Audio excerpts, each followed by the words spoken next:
With the rank reset and the addition of a new rank in Marvel Rivals, climbing has been incredibly difficult this season. That's why in this video, we're going to break down how you can climb out of every single rank, give you tips and tricks along the way, talk about traps that you can fall into that will prevent you from climbing, and so much more. But those of you who have joined have been loving the Marvel Rivals Academy. Many top coaches, including myself, giving consistent classes, coach scrims where you can play in an organized setting and get coaching after every single game. I've been getting message after message of people reaching all-time high ranks after joining the academy, and we offer a 30-day free trial, so there's literally no risk. Check it out right now in the links down below, and let's get into the video. Now, first off, we got to talk about the bronze rank, which is going to be a bit different than the other ranks because bronze is a rank that anyone can rank up from with enough playtime. But let me talk about some of the things that you can do to ensure your success long-term if you're trying rank for the first time or you just haven't played that much and you're in bronze. First off is I would say you should get a wide sense of the game, and in bronze specifically, I want you to play every hero you can.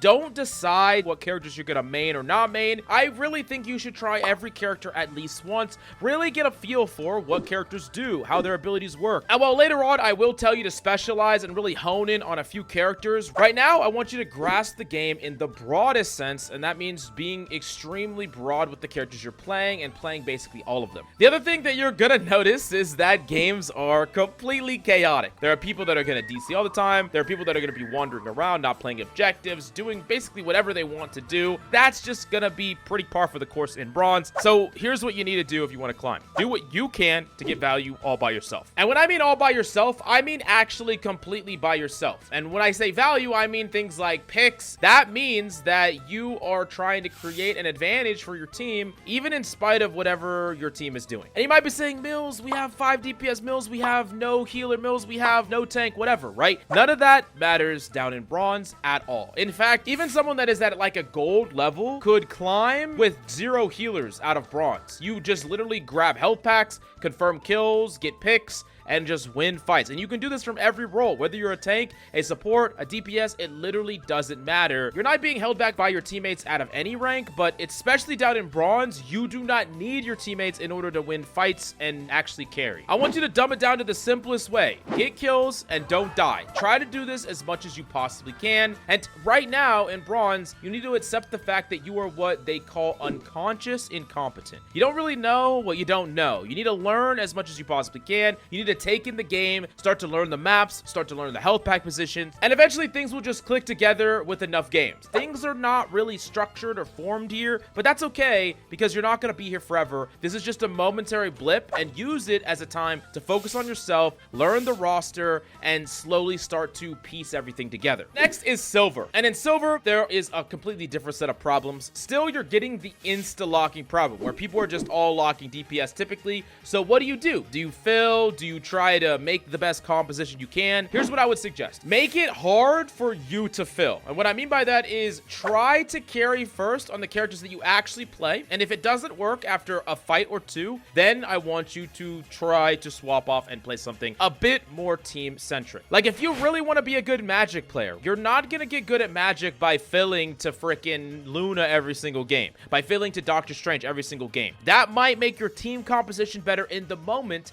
but it will not make you better at Magic. And if you climb to gold or a plat rank or whatever by purely filling, then all of a sudden you're going to try to play Magic eventually, and you're not going to be able to compete. You're not going to be able to keep up because you've been non-stop filling. And I'm not saying you never fill, because it's not fun when there's 6 DPS and the game is just auto loss. I'm just saying make it hard. Walk out of spawn as the character you want to play. Try to actually get value. Try to win in spite of your lack of teammates and resources before you say, okay, I'll fill. And a trap that I see a lot of silver players fall into is they watch a lot of things like tier lists. Tier lists are super popular. They watch a lot of videos and they learn what the meta is, and they start trying to be loyal to that meta. They'll look at a tier list and be like, I'm only going to play the S tier characters. I'm only going to play the best characters in the game. Here's the thing. You can play anything in silver. In fact, you can play anything at any rank, even all the way up at Celestial. So don't listen to metas or tier lists. Don't allow that to force you into what you should play, how you should play, who you should play. This is not good for your development. Once again, every single role can hard carry. It doesn't matter if you're tank, DPS, or support. You can get kills, you can have impactful plays, and you can pop off. And if you're just someone that is just playing extremely passive or always filling and then always mad that you're not able to carry, you're setting yourself up for failure. And it's not because of your lack of skill, it's because you're not taking accountability for the things that you could do, and you're putting your wins and losses in the hands of your teammates more than you should. But now we're up into gold, and there's a whole different set of problems for people that are stuck in gold. First off, I would say that you are overly flexible in gold. This is the big one. We talked about being super broad and trying everything down in bronze, but now from gold onwards, I need you to specialize. Now, normally what I would recommend is you learn 2 to 3 characters and get extremely good at them in a main role, and then you learn 1 character in each of the other roles that you're fairly good at. So to give you an example from my hero pool, I'm really good at Bucky, I'm fairly good at Namor, I'm really good at Thor, and then I'm comparable at Adam and Mantis. So I have a good amount of flexibility there, but I'm not going to expand my hero pool much more than that. But like, if you are playing random characters every game, one game you're playing one character, the other game you're playing a different character in a completely different role, you've only played a little bit,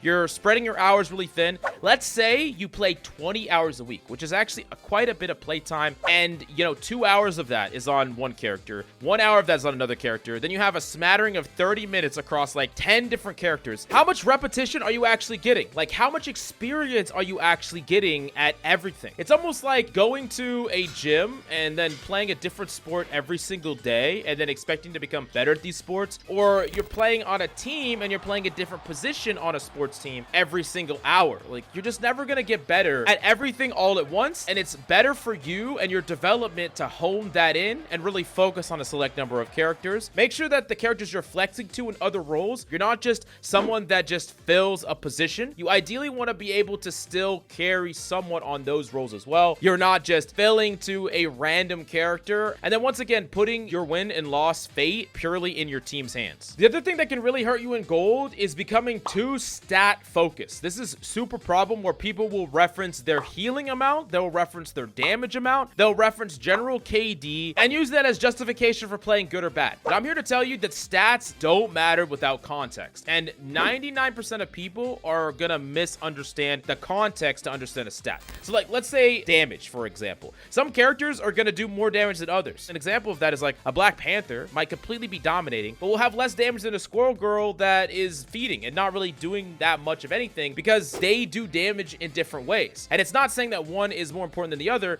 it's just that using it as a metric for doing good doesn't make sense when characters are so different. And then also how the fights play out is so different. Like, you could be a Hawkeye and get 3 headshots and carry a fight and then die. It doesn't matter that you didn't do that much damage. You won the fight for your team. In addition to that, the healing stat is way overblown. People love to flex how much healing they're doing. But like, let's say you're playing Mantis and you take an off angle, damage boost someone that's going in like your Venom, and then you dink someone in the backline. Your Venom kills somebody and then you help confirm a secondary kill. You won that fight in like 20 seconds. Is that more or less impactful than the Cloak and Dagger that just constantly healed the Groot, that walked forward, took damage, got healed up? I'm not saying the Cloak is playing bad there, but it's not more impactful than what the Mantis is doing. Someone that didn't really contribute all that much heals, maybe a little bit to the Venom as they were going in. And in a really long game with fights that you win and lose, stats can be incredibly misleading, where a character could have really high damage, really high healing, and it doesn't actually mean anything. In fact, they could be playing wrong and still have these things. And I would go as far as to say SVP and MVP are also things that could be extremely wrong. You could have MVP and you're not the one that carried that game or did the most. You could have SVP and the way you played was actually something that cost your team the win. It's important to not get too tied to these things or you're actually hurting your development. The next up is Plat. And I would say Plat might be one of the most toxic ranks imaginable. Now, expectations have risen to a certain level where everyone expects certain things from you depending on what you're playing. Tanks, you need to go and create a lot of space. DPS, you need to keep getting kills. Supports, you need to heal me immediately. I take damage, you heal me right now.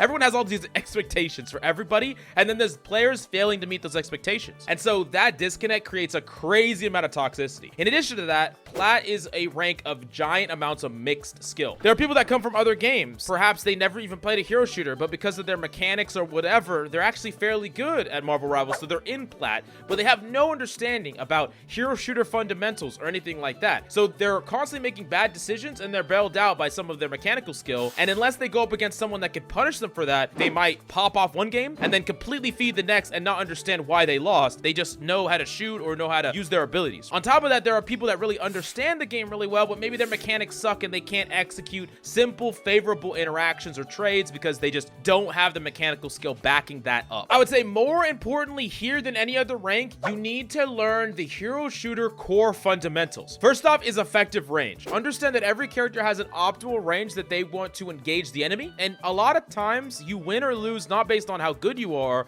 but what ranges you set up properly. Like if you're a long distance character and you're constantly keeping long distance from a short distance character, that character is less effective than you. That character could be better than you, better mechanically than you, but it doesn't matter because you're never setting up a favorable fight with them. Like part of game sense in hero shooters is setting up fights that are always in your favor. The other thing is generally reading the state of a fight. How much advantage do you have versus how much disadvantage you have? Oftentimes players underneath the plat or even up to the plat rank don't know who's winning a fight at any moment. You should always be tracking who's dying on both sides, who's alive, how many people are alive, who is at an advantage here. Can we push in and pop ults and turn this slight numbers advantage, or should we regroup with our team? But if you don't know that, you can't see the opportunity to make a play because you just don't know. Maybe you're always in fear, or maybe you're too aggressive when you shouldn't be and you're feeding. It's the push and pull of a fight. On top of that, positioning. Very, very important. I have a positioning guide on this channel, but here's the TLDR.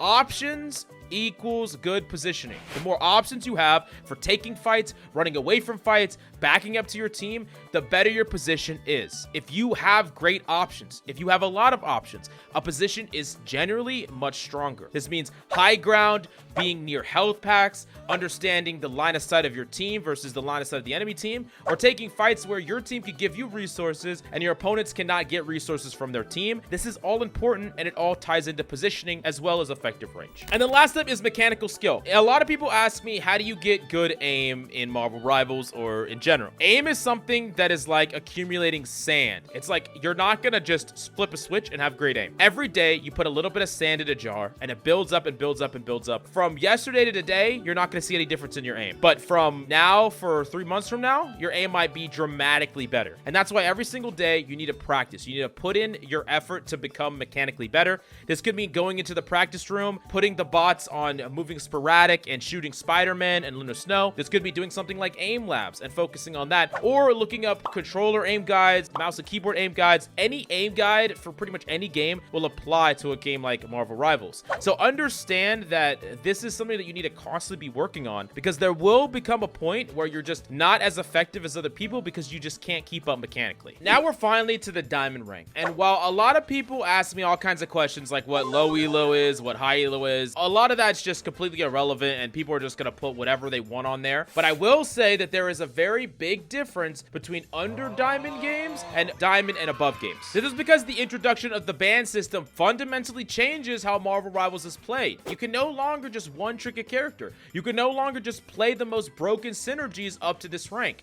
There are gonna be some strategies that are extremely overpowered if you know how to play them, that are gonna be banned very consistently in the diamond rank. Now, if I were to give you any ban tips, I would say don't listen to what the meta bans are. You could just constantly ban like Hulk, for instance, but you never know if the enemy team even plays a Hulk, and there's other ways to counter it. You're not just gonna instant lose to some random Hulk Iron Man all the time. What I would say more importantly is ban characters that give your heroes and your team problems. So if you're playing a full-on dive composition, you don't have to be afraid of a lot of characters. You don't have to be afraid of a character like Hawkeye, for instance, or a lot of characters for that matter. Maybe you want to counter or ban Luna Snow for the Namor synergy, or just Namor himself. Maybe you even want to ban a character like Bucky. Maybe you want to ban a flying character like Storm because it's hard for you to interact. Understand that there are ways to use the ban system in smarter ways than just banning whatever the meta bans are. On top of that, in Diamond rank, you need to learn counters and matchups. While you can become really good at characters, you need to learn how to become effective even against counters, because there are certain counters that are going to give you a hard time. And I would say, in general, hero shooters are all about favorable matchups, and there are some characters that have built-in favorable matchups against you.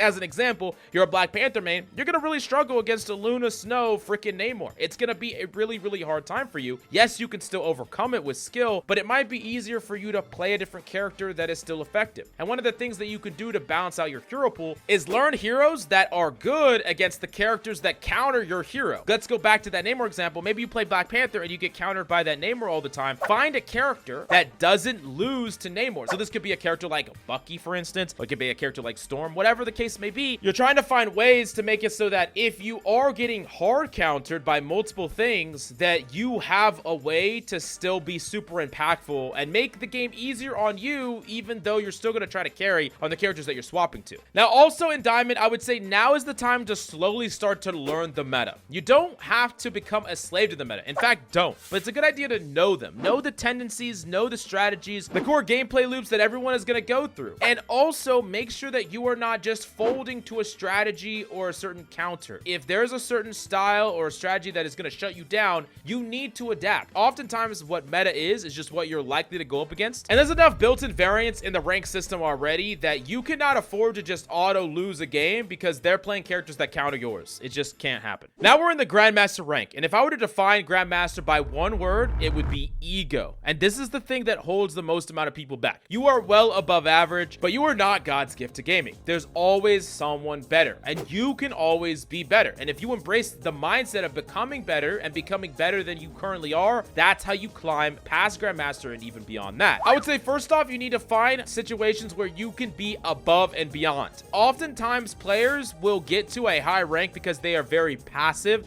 and they don't make a lot of mistakes. So they don't die a lot, but they're overly passive. You need to find ways to make mid-fight plays that actually carry. Mechanics are really huge in the mid-fight because if you have good mechanics backed by a reasonable play, you can bait out ultimates, bait out abilities, get picks in the mid-fight, make plays that shut people down. And this can be done from every single role. Finding moments where you can go above and beyond and make these proactive plays that actually impact team fights, super important in Grandmaster, but also doing it without feeding yourself. In addition to that, I would say shutting down problematic players is really important. There are some characters that demand an answer. They are a threat that if you just allow them to do whatever they want, they will destroy your entire team. A Black Panther that is dashing through your entire team. A freaking Magic that's going freaking crazy. A Punisher that is just non-stop setting up in turrets and just mowing people down. It could even be a Thor in your backline. Whatever it is, there's a hard carry that if you do not do something to deal with that problem or help to deal with that problem, you will lose. And that's important to not only identify, but also try and shut them down. On top of that, you need to try not to be a defensive liability. If you're someone that is playing a certain character that requires you to always be bailed out at all times, there needs to be more that you should do in order to make it easier on your team. As an example, you're a Luna, and you're constantly being doped by a Magic over and over and over again, and you're always dying. And then you're like,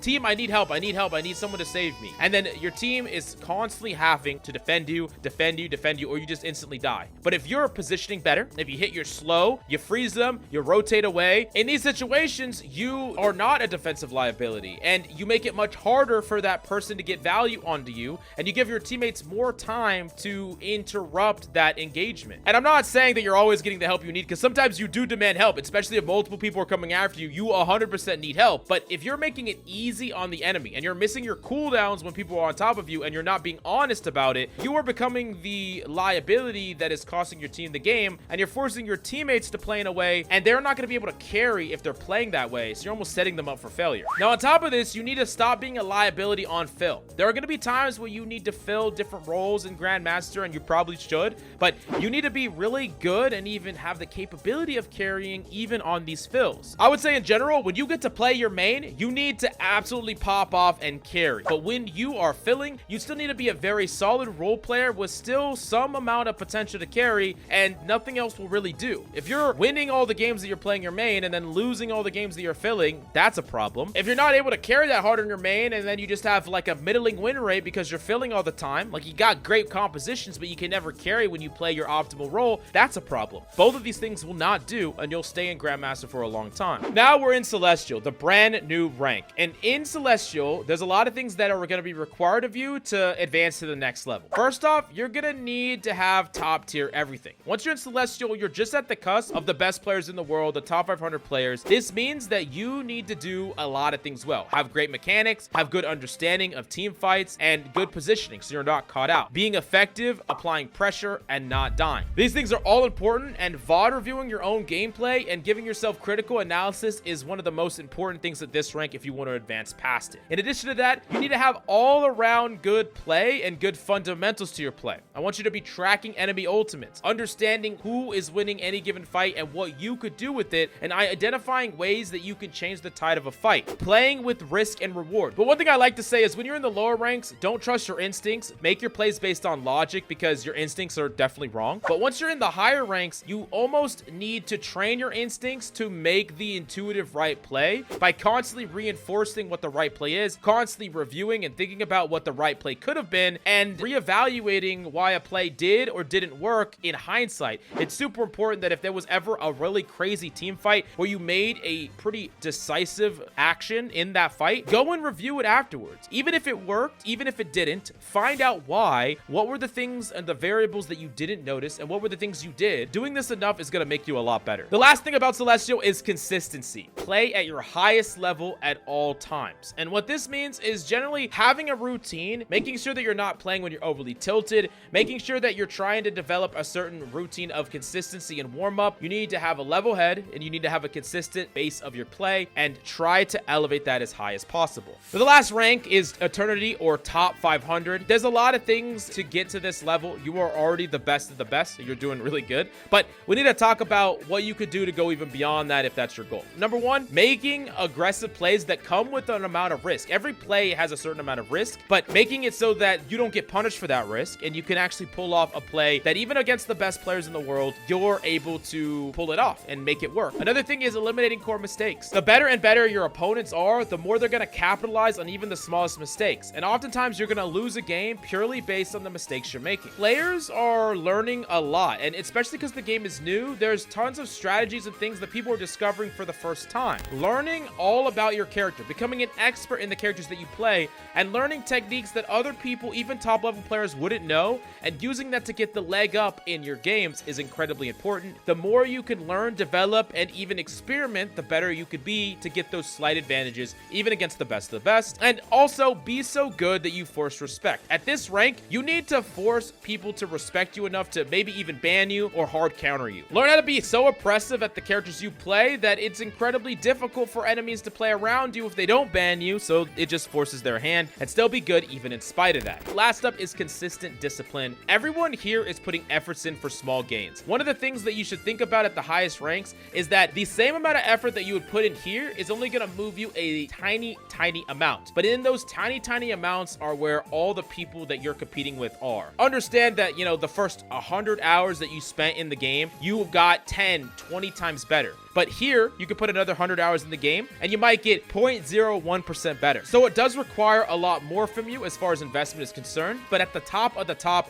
everyone is trying extremely hard and taking it extremely seriously. Plus, there are pro players and people competing at the highest level. So here, anything that you can do to give yourself a slight competitive advantage is going to be vital if you want to become the best of the best. Anyways, let me know if there's any questions in this video. Definitely smash the like and subscribe if you enjoyed the video. And check out the Marvel Rivals Academy if you want to get better and you need additional help. I highly recommend it. Check it out in the description down below.